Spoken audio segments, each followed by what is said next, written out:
nobody else. So we could be completely open and whatever. So I'll just stick it on my Google Drive. Well, I can send it to you all too if you all want to review it. So. Sorry, I'm now seeing your texts. I was putting food together for the children's. I was putting food together for Birdie's lunch. Dad's gonna take her. What are you doing, kiddo?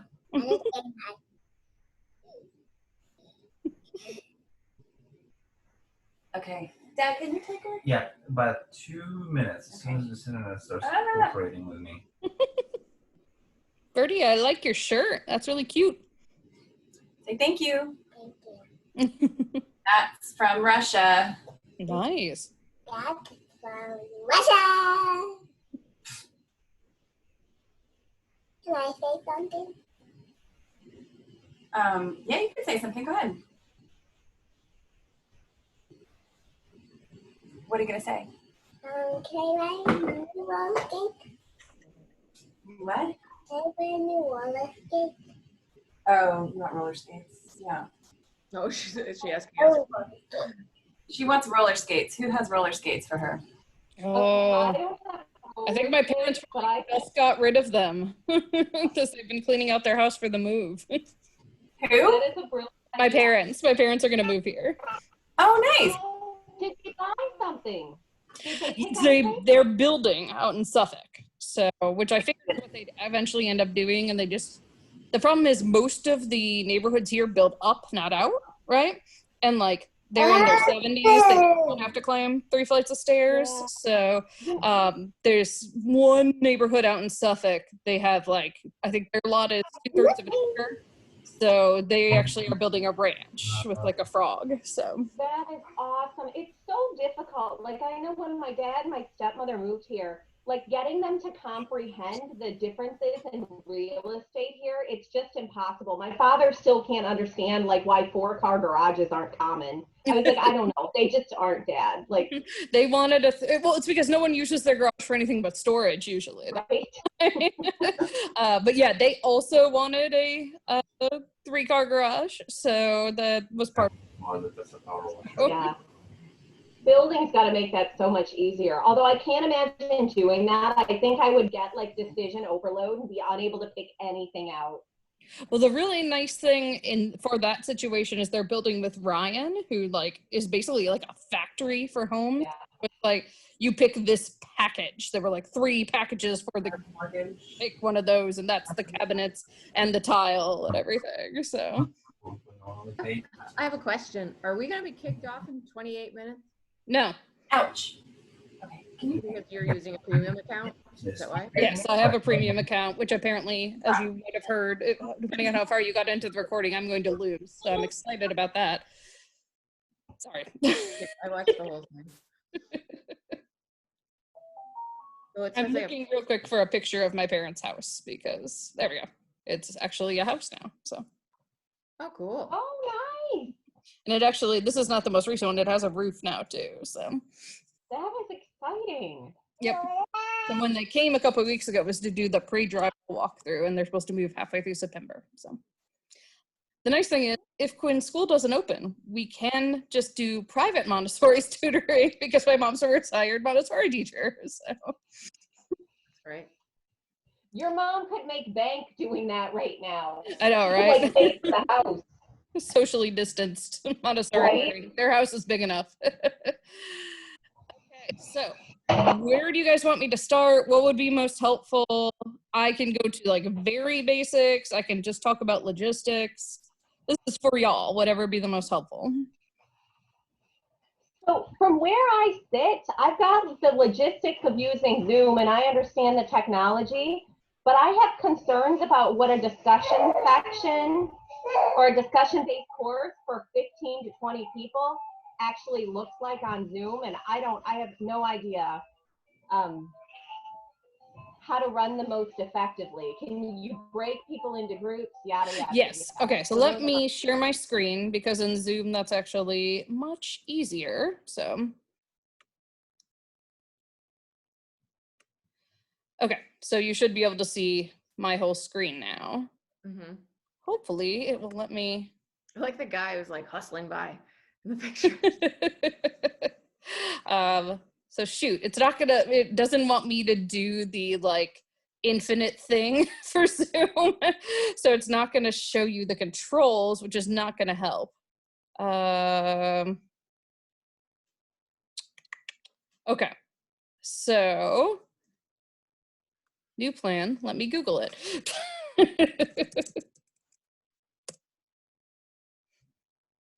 Okay, now you can hear me, right? Yes. How did you pin Zoom onto your desktop? I'm gonna ask dumb questions. Okay, I don't know yeah. how to pin Zoom onto my desktop just so I can open it. Like, Yeah, so I have it pinned to my bar, and I think it's like once you have something open, you click on it. Yeah, and this may be different on a Mac. Okay, so I have a PC, but it's like you just pin or unpin from the taskbar. No. Okay. So I'm just trying to show you what a Zoom breakout room looks like. But basically, there's a function, you have to turn it on in the settings, and then you can do all of these different things. So you can move them automatically, so you don't have to do them one at a time. You can set how long they're going to be in it. So if you only want them to be working for like 10 minutes, you can do that. You can let them come back to the main session at any time if there's like a problem or they want to talk to you. And then you can actually assign them. So like if they have groups for projects, you can say, these are the people I want in group run, or you can just tell it to do it randomly. Like if you just want them to discuss the questions of the day, there is a function for that as well.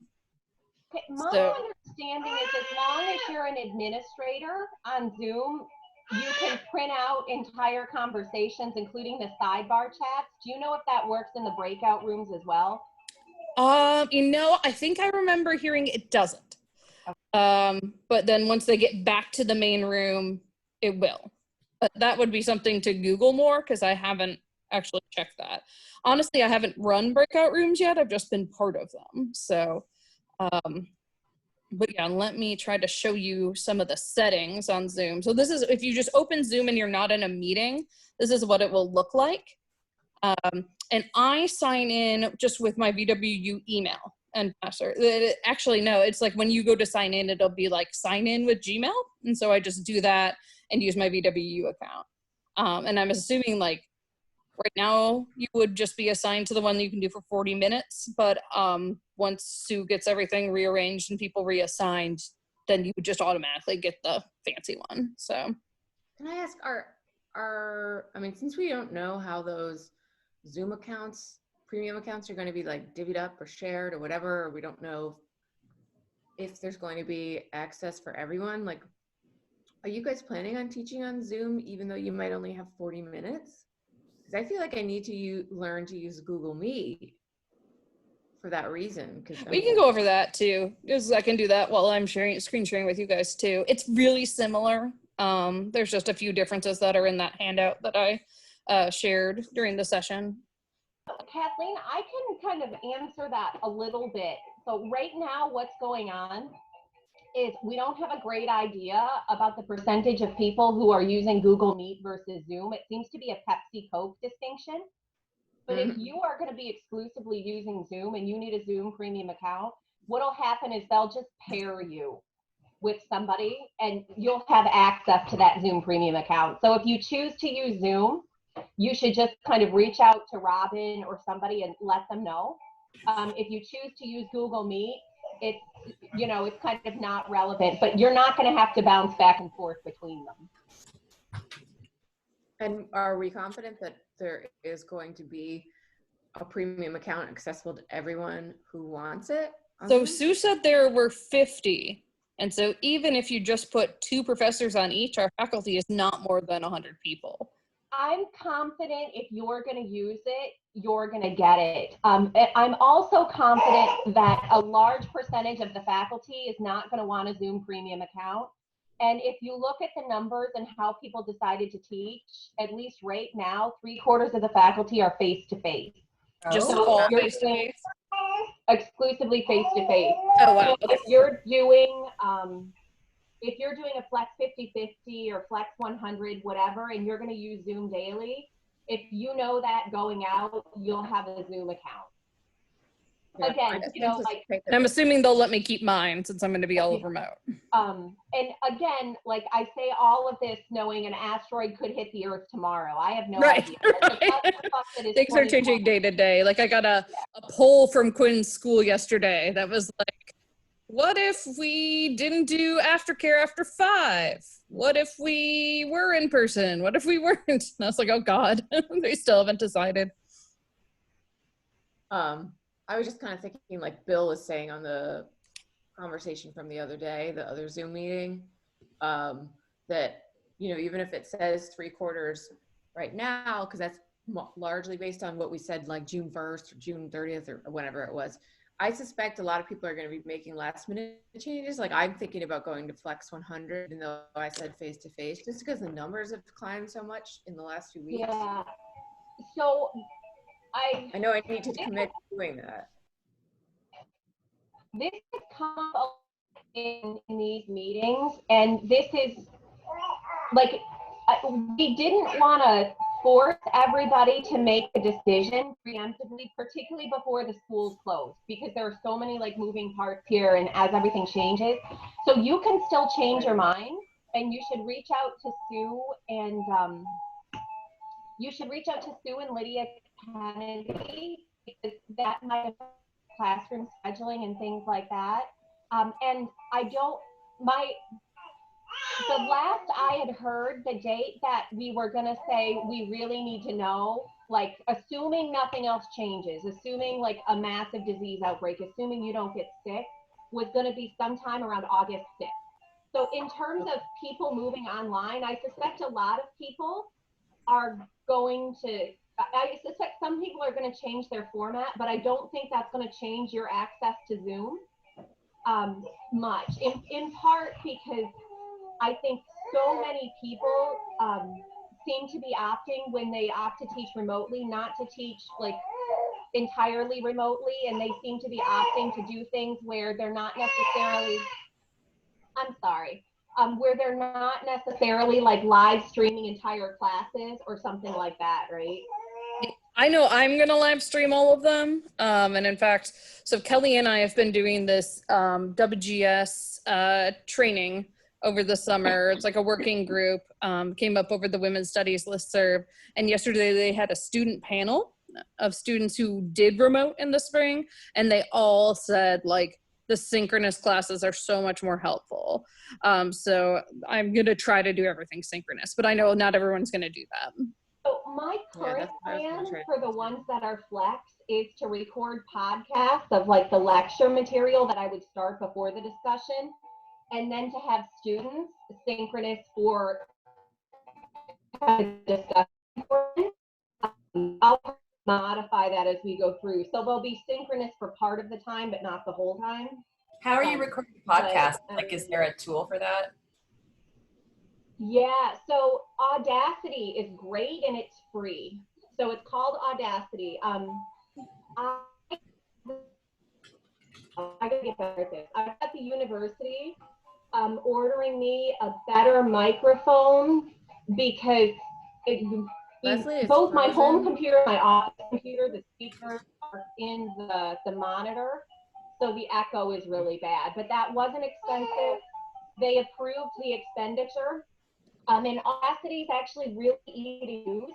You can record, and my favorite feature, because I always screw up midway, is you can record pieces and splice them together with, you know, like with minimal kind of whatever. But I figured that would just be easier for me. Plus, if we're in a position where we're going remote or something like that, you know, I'll probably keep doing some variation of the podcasting things just because that I can like expand on the discussion sections part a little bit more, and I feel less confident. But that.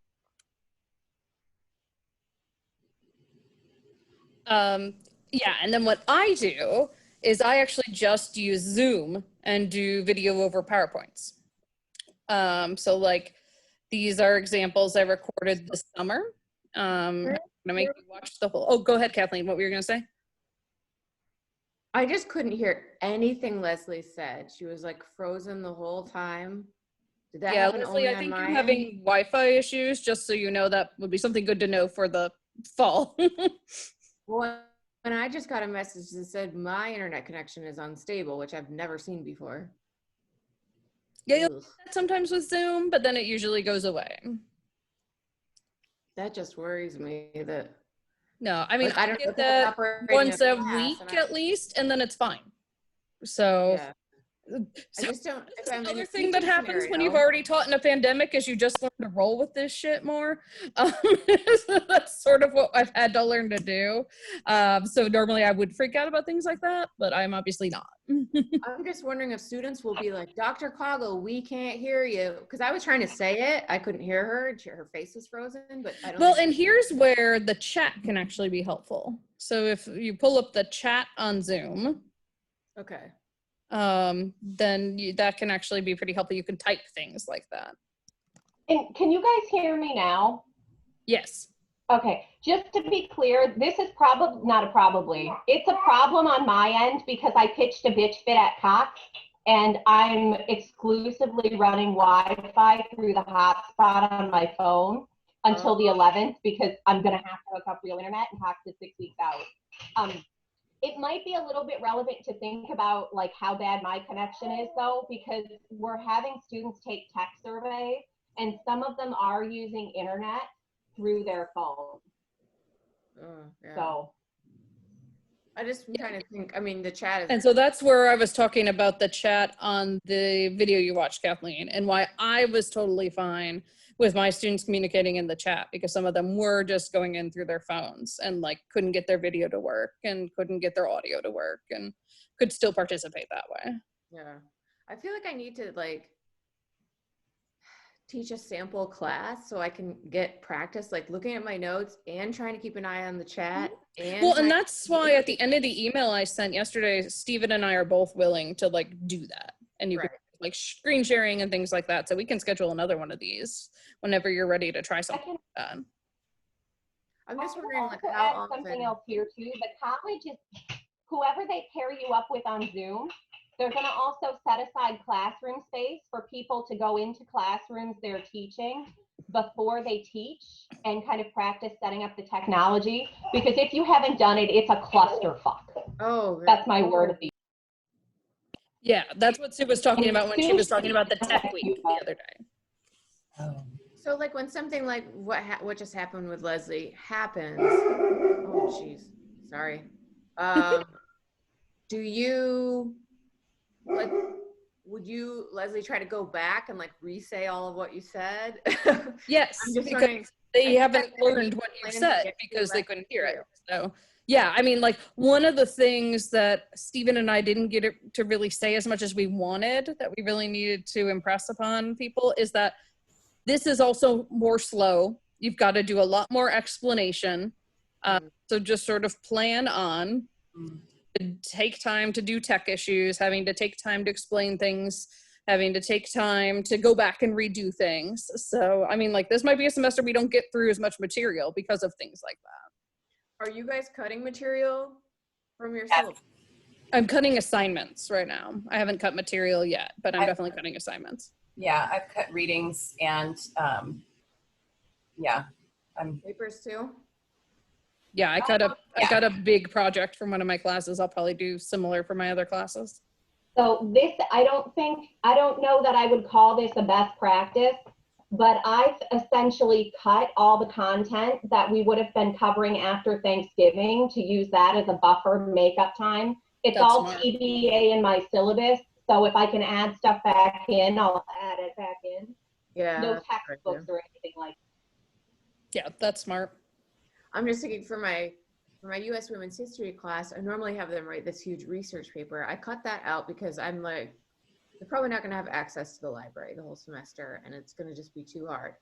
So I have 2 papers, but then I have an honors section of like 5, and they're writing a 3rd paper. So for a third of the class, it's 3 papers, and I'm like, ooh, maybe that's too much given the context. One thing I've been thinking about, and I don't know if you guys have feedback here, is using some of this time that might be asynchronous to put students in groups to have them work on stuff like that, like with class time, kind of how, you know how we write in like our EPC course modification forms and things like that, we expect them to, like, I don't know, put this much time into the paper. I'm thinking about, like, in some ways for some of my classes, building that time a little bit more into group kind of structured projects where they're working during class. And I don't know if anybody's tried any. Are you talking about like breakout sessions on Zoom that they would be doing on their own?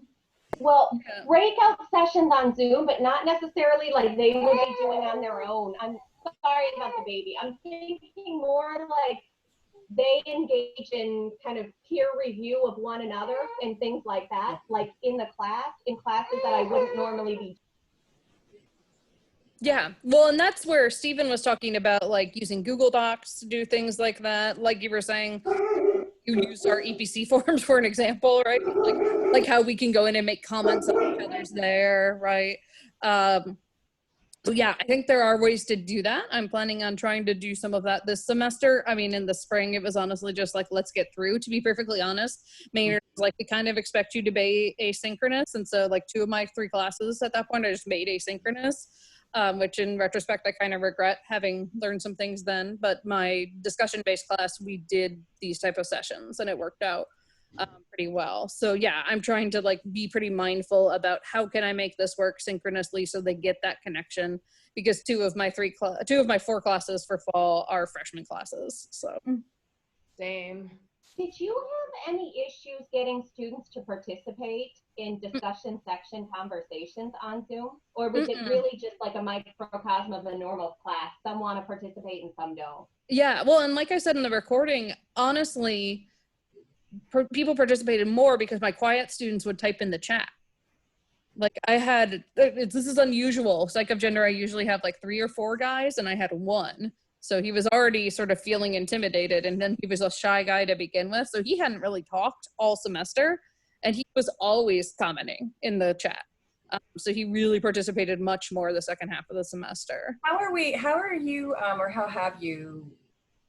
you conceiving of grading participation for stuff like that? Like I'm trying to create language right now for my syllabi that sort of explain that participation looks a little different now, and you know, they need to actively participate in the chat, but like, how do you grade any of that, like quantify it? So this is any of my classes that are participation based. Let me find it. Sorry, I gotta go through my files here.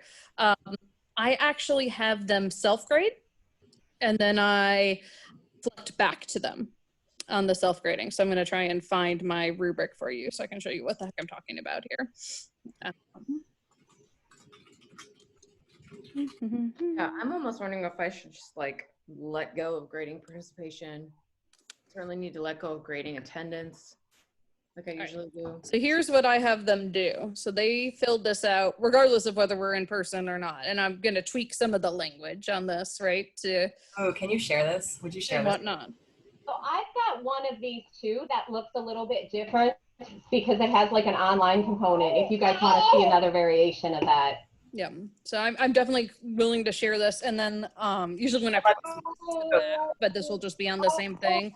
They give themselves a letter grade, and then they have to explain why they get that letter grade. And it's always really interesting because some of them, like the perfectionistic students, will like give themselves a B, and they talk every class and give really meaningful discussion, right? And then some of the students who never talk are like, I should clearly have an A, and then you sort of write back and be like, no, here's what I'm expecting. And in fact, I used to just have them do this piece. And then a couple of years ago, I think I've talked to all of you about this, but I had a student who she had a previous brain injury. And so she was very sticky. She was very conservative. And she was in Psych of Gender. And so you can imagine how well that went semester. And so I had to be able to justify the grade that I gave her. And so I created this to cover my ass. And then I decided I really liked it. So I use it for everything. I use some variation of this too, and it saves me so much time grading attendance and participation because I can just circle the square I think they belong in and then briefly comment.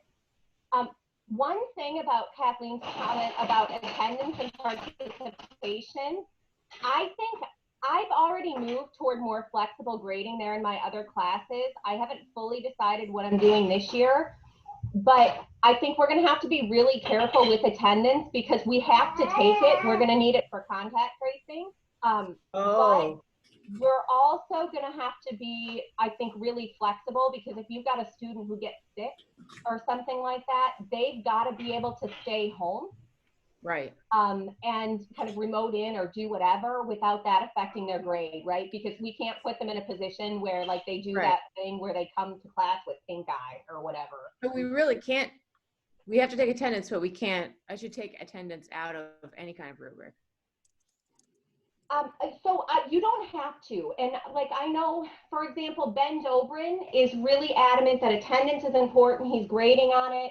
If students are at home quarantining and not sick, he's, you know, like he's going to say, you've got to Skype in or Zoom in. So you can ask them to do that. But for me, I think it just seems easier to make my attendance policy a little less rigid than it's been in the past. Right? Like no more of this, if you miss the equivalent of 2 weeks, I fail you type thing. Right. Yeah, I just stopped taking attendance in the spring. Obviously, I won't do that this time. But the nice thing is it's actually fairly easy when you're in Zoom. So if you guys go to your controls, I think they should be at the bottom of the screen. There's a little thing that looks like a couple people and it says participants. Yeah. And if you click on that, it'll actually pop up a list of everybody there. Okay. So that's the really nice thing there. And then the other thing that it will allow you to do from there, although I didn't enable it for this meeting, is like you can claim host. And then you can like see when they raise hands and things like that. But I prefer, like I was saying in the thing on Wednesday, I prefer just having them like write in the chat when they have something to say, just because the raise hand icon just stays there and you don't know who raised their hand first. So how can I raise my hand right now? I don't think I have it enabled for this meeting, so I apologize. Because I meant to do that and I just must not have. That's okay. I was just curious. So, Leslie, do you know that does everybody know they have to take attendance for contact tracing? I mean, it makes sense, but I don't know if that's been explicitly communicated. I don't think that people are going to be doing that because they're trying to, you know, they know they have to be flexible with the virus. I think most people are just going to probably abandon taking attendance. So we probably need to be told that multiple times. So I'm taking a deep and cleansing breath here. And I'm going to say that this is written down in multiple places and has come to us in multiple forms and emails. But there is zero chance faculty is during this summer going through these really, really, really long documents and picking out the little pieces. So there's currently a push in academic council to create a simpler, streamlined, a more simple, streamlined document that faculty would get at, say, pre-session that outline the important things you need to see that you would then have to like digitally sign that you had read. Yeah. Just because I was like, oh, April's going to do contact tracing. I don't need to think about that. But like, she can't do it if we're not all taking attendance, right? Yeah. Well, and like hypothetically, she could do it from class enrollment. That's true. Right. But we'd like people to be taking attendance. And, you know, we need you if you're meeting remotely. Oh, sorry. If you're meeting remotely and like that, like we need to know how you're meeting too. So we need like tracking of that, right? So if a kid, like, I don't know, gets COVID and is in a class, but the class is meeting remotely 2 days, even though it's scheduled differently, like we're gonna need faculty to be able to say, this is how we met. Did that go through? Can you hear me over Evie yelling at me? Yeah. So Should we how red she can turn? So should we be reporting to, like, what if, you know, there's a day we're not feeling well, but we're supposed to be face to face, right? So. Okay, we have to report too. Great question that we're currently working our way through. how we're going to do this, but basically there's going to be flexibility in this. We anticipate that at some point in the semester, something could happen where your face-to-face class could end up having to meet remotely for 2 weeks, right? Like we can't get around that.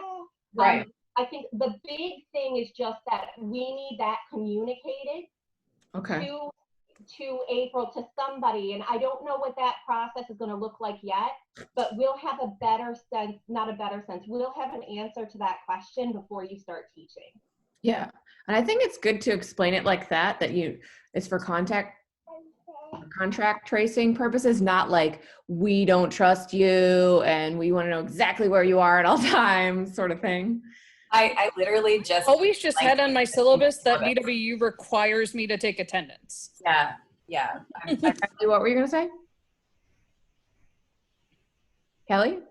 I was saying I literally just put language, as we're talking about it, I just put language in my syllabus about this, that I will be taking attendance every session, no matter whether it's face-to-face or remote, for the purposes of contact tracing. However, attendance will only minimally impact a participation grade.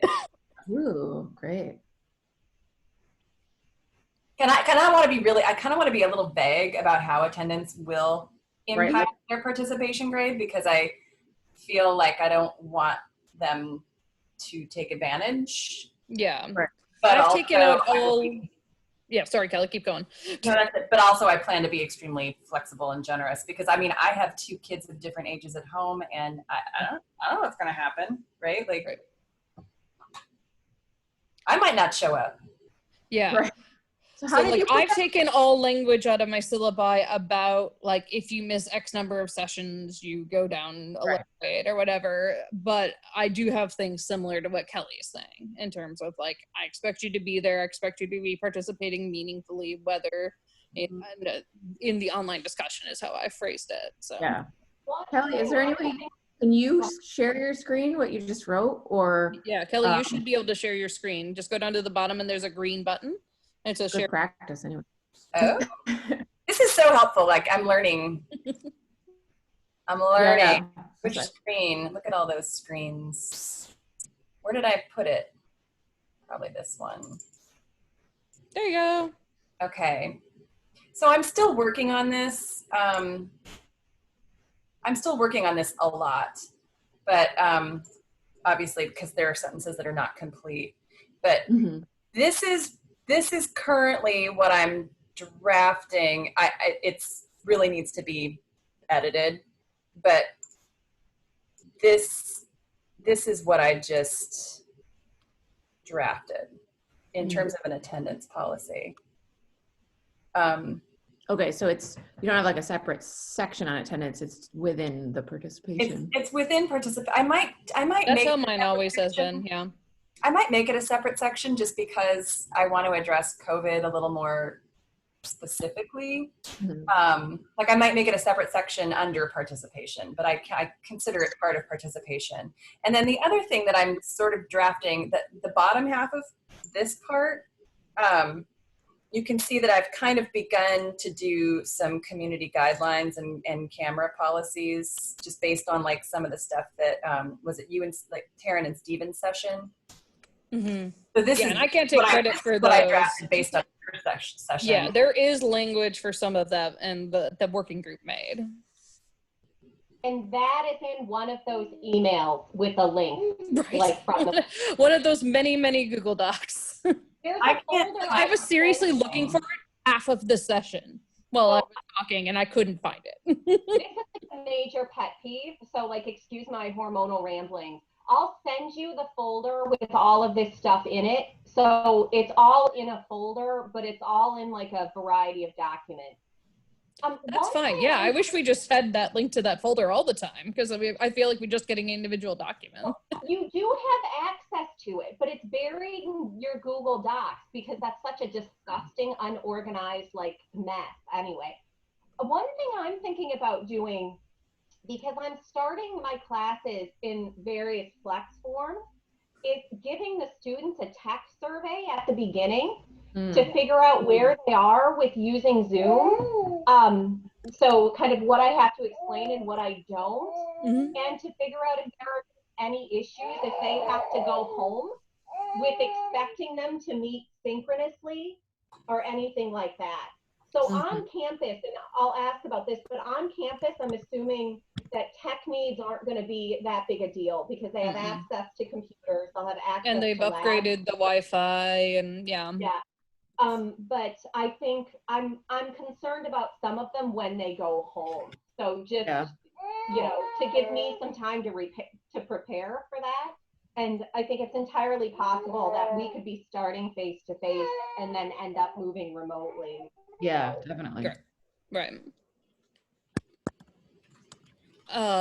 What other logistical things can I help you all with while we're on Zoom? Would it be helpful to like walk through the settings options real quick? Yeah. Okay. Kelly, if you can stop share. So it's the same place you shared. Yep. There you go. Awesome. And I think you can have two people share at once. I've never done it. I probably don't recommend it. And that's actually one of the options we'll look at is you can make it so students can't share. So if there's a particular class where they're just never going to have to share, it's probably going to be worth setting that up. So, all right. So this is like the main Zoom thing you'll see when you sign on. If you're not just like clicking a link, you'll get a window like this. And if you have scheduled meetings, they'll sort of pop up here. And like, here are my meetings that I have scheduled coming up. Wait, what are you looking at? Where are you looking for scheduled meetings? So I'm in like the Zoom sign in. Like when you sign into Zoom, this is what you'll see. All I see We're just in your desktop. Like, yeah. Oh, dang it. It's because I'm on Zoom. Okay. When you sign on to Zoom, hang on. Let me take a screenshot and then I can share that. Okay. You'll get a little document that's actually pretty helpful that you can't see. It's the only problem with sharing on Zoom is that I can't do this. So hang on just a sec. Let me take. Can I ask one question before I forget, which is probably rapidly? Sure, of course. Crap. Oh, okay. So if we're like experimenting and trying to like practice how to teach on Zoom, but we don't have access to a premium account yet, is that going to look different? Like it will look slightly different. You won't have as many options. So I just say, like Leslie said, just contact Robin now and tell her you need a premium one. Okay. And if I request that I can go from face-to-face to Flex 100, is there a sense that I'm going to be allowed to do that? Yes. My understanding from one of the Q&As at the beginning of the semester was that, or at the beginning of the summer, sorry, whatever eon we're in now, was that essentially the only problem would be if you are face-to-face and you want, or you are doing remote and you want to go face-to-face, because they just will not have a thing for you, a classroom. Let me add to this. Before, when you do that, we're not telling, like nobody's told anybody no about moving their format aside from a class of courses like that have been deemed kind of to have essential face-to-face components that can't necessarily be like moved remotely. But you should give some thought to how you're going to make modifications, because at some point it's possible for accreditation, things like that. You'll be asked, you know, like how are you modifying your class so you're still hitting the same learning objectives? Still hitting the same learning objectives, doing Flex 50/50 that you are kind of normally. And I don't think that's going to be a problem with the social sciences or most of the humanities. Like if you're not teaching ceramics, there's not going to be a question about how that can be done over the computer, but you might have to fill out paperwork at some point. Right. Okay. All right. Yeah. I mean, I'm trying to design my courses so that they can just be remote, like assuming we all have to go remote. That there's like, that's why I got rid of the research paper, and I'm going to add some documentaries that they can screen on their own, things like that, so that That's Yep, so. and that's fine. And essentially, SACS recognizes that everyone's in sort of a crazy time right now, and they've basically told Maynard that that's what we need to do. That's why you guys probably weren't paying attention to emails, but they collected all of our revised syllabi in the spring, and that's essentially the only documentation SACS is looking for at this point in time. One quick thing too, and I think I sent an email to everybody in our school about this, but if you are playing around with this and you need tech stuff, and we anticipate people needing tech stuff, you should get those requests in now. Kelly, are you laughing at her pulling my hair? She's pretty good at it. You should get them in now, because like tech stuff is really hard to purchase everywhere right now, and even if it's approved right away, there's a delay in getting it. Okay, so like if I want a web camera for my laptop, since my camera doesn't work, should I email Robin? No. So I sent out an email. You should put. Oh yeah, you did. Okay, there was a form. Is that right? Form, even if you think we have it. And webcams are a great example. You can't buy them anywhere. Like you can get some more expensive ones through Amazon, but Best Buy doesn't have them in the stores anywhere now. So, but yeah, get the course enhancement form through.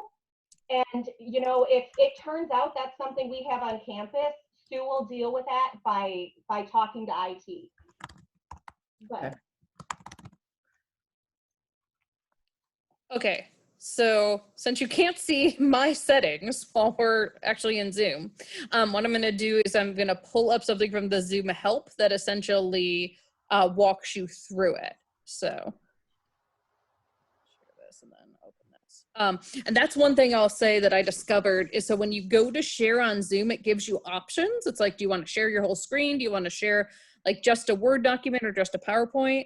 And that's great, except if you go into that, it won't share anything but that. So I recorded a whole video in the spring where I started with a PowerPoint, and then I was walking my students through how to use the library website, and it never went off the PowerPoint, which I didn't realize until after the semester was over. Oh no. So, like if you want them to be able to see anything you're doing, just share your whole screen. And that's also where you can get the option to like do the whiteboard thing I was talking about in the discussions. So, can you show us where that is? what's that? Can you show us where the whiteboard option is in this? I know after this, probably after the settings. I can't, because whenever I try to do something, you guys can't see it. But when you share screen, it'll just pop up as an option. Okay. It'll be like, do you want to share your whole screen? Do you want to share this window, this window, this window? And then at the top right, there will just be like whiteboard. Yeah, sorry. I didn't know Zoom would be this anal about hiding everything. So I get why they are, but like it's not helpful for this, clearly. So, and like I said on the other thing the other day, the Zoom YouTube channel is incredible because it's not just like someone talking through it. They have like other Zoom employees on, so you can see what it looks like with other people and whatnot. So, so here's what you'll get when you look at settings. So there's all these different things you can change the settings for. So general is just basic things like, you know, ask me to confirm when I leave a meeting. I always have that checked in case you accidentally hit leave meeting. Then you could be like, I've done that. Yep. Your reactions. So there's like a thumbs up and a clapping, and it's kind of cool. It's very inclusive. You can actually choose your skin tone. And there's a range of like 6 different skin tones. I have the yellow one, which is the like not person one, but there's all the way from like really pale to fairly dark skin, which is cool. So, and then you can set things for your video. So like if you got, Kathleen, a webcam, for example, Zoom, use this, don't use my integrated camera. And then settings for your video. If you want to like flip your video, so like some cameras flip by default. So like, let me see. So like mine does, because you guys are seeing my shirt backwards, right? So like, for example, I know Audrey Malagon was going to teach her class by writing on her kid's whiteboard. She would have wanted to flip her camera because otherwise everything would have been backwards, right?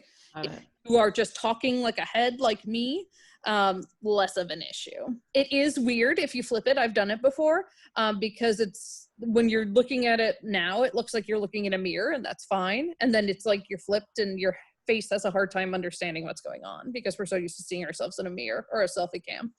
Mm. I'm gonna get going. I'm sorry. Okay. Thank you so much for this. You're welcome, Karen. and I'll have the video that I'll share with y'all so you can see whatever you missed too. Okay. Yeah, All and right. Excellent. Perfect. Thank you. Bye. Bye, Leslie. Bye, Evelyn. Bye. She's so cute. Cute. All right, so some other settings. Display participants' names. You want that? They can change their names. So like you can change your display name. So if you hover over your picture on Zoom, you'll see 3 little dots. And if you click that, it'll give you lots of different options. And one of them is to rename. So like, let's. Oh, I see, because you're Dr. Taryn Myers and we're. Yeah, Kelly. my default is Dr. Taryn Myers because I use it for teaching. I really want them to call me doctor, but I always feel pretentious when I sign into like the faculty things, and I'm the only one that has doctor on there. Yeah, exactly. So if I wanted to just be like, oops, helps if I'm actually typing. Hang on. Maybe I'll just do Professor Casey. Mm. Yeah, that works too. If I wanted to be something silly, I could be. Yes, hey, I love yours. So you could, and so like I've seen other people do really cool things. So like one conference I was at was an international conference, so they had everybody put their where they're from, like their country, which was cool. And like I've seen other people do this, which I really like. So you put your pronouns. Ooh. Yeah. Matilda has Girl Scout meetings on Zoom, and they always ask the girls to put just their first name and remove their last name for safety purposes. That's a good idea. Yeah. And that's something else. Like if you are going to record, like I said, I'm not going to record my discussion classes, but I probably am for my lectures. Make sure students know, right? And I know like the sessions Kelly and I've been going to, they'll tell us like, hey, we're going to start recording now. So if you don't want to be recorded, turn off your camera.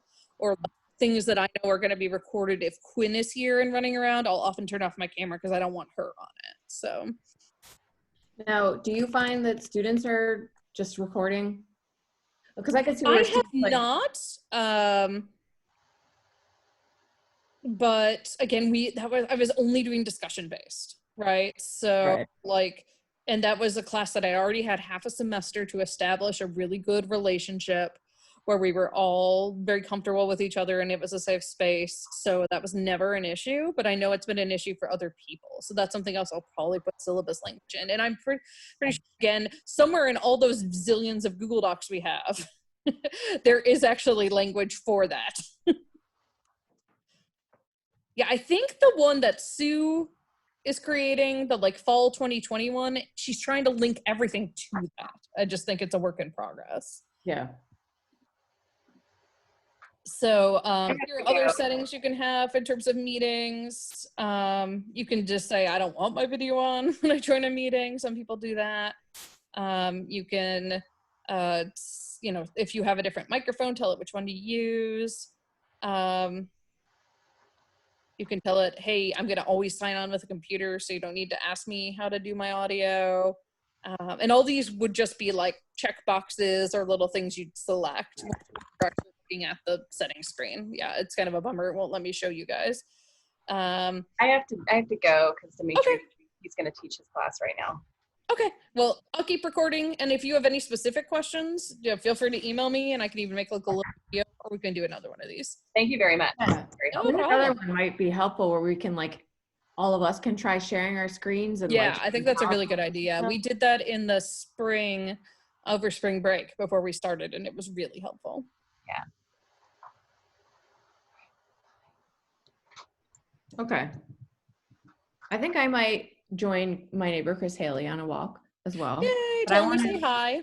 I will, but I want to try to actually, it's hard because my camera doesn't work, but I want to try to like put together like a mini lesson and test it out. Yeah, I would say fill out that form today that Leslie said. Yeah. I Um, have good ideas now for how to change my syllabus. Yeah, and we could even do like half of a Google Meet and half a Zoom, so people can get used to both platforms. Yeah, that would definitely be super helpful. Oh, I'm so glad my colleagues are nice. Yeah, I mean, again, like I know all four of you were out in the spring and we all had to like learn this, and I don't think any of you should have to try to reinvent the wheel or figure this out from scratch. So, and I'm willing It's to do that wonderful for that anybody, they're which is why I put that in that email. I mean, part of Yeah. my job as AEC director is supposed to be helping to actually make the curriculum more effective. So stuff like this, and I just have to figure out the logistics of that. Yeah. Yeah. You seem like a pro at it. Well, I'd been using Zoom for a couple years beforehand. Google Meet, it was sort of a learning curve for me, but it was pretty quick. So all right, I'm gonna stop